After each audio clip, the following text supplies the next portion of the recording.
Ushaye ngumphakathi waze wafa oxabene nonina wamgwaza ngemfoloko yokusebenza engadini washona eNtambanana empangeni ngesonto.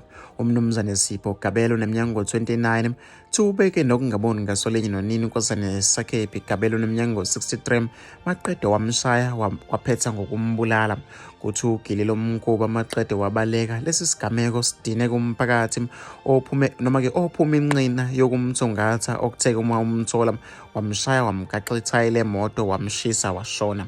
Ilungu lomndeni elikhulume nephephandaba Ilanga licele ukungadalulwa lithe umfowabo bengumuntu osebenzisa izidakamizwa futhi kusolwa zona njengembangela yalesi sigameko. Dala-ke edla izidakamizwa bekuthi uma-ke umama emkhuza ngezidakamizwa abheke ngolakathi akafuni ukukhuza ngomuntu ngoba-ke uzokhipha isidumbu. Into ayenzile ubeyihlosile ngoba-ke uyenze phambi kwengane encane.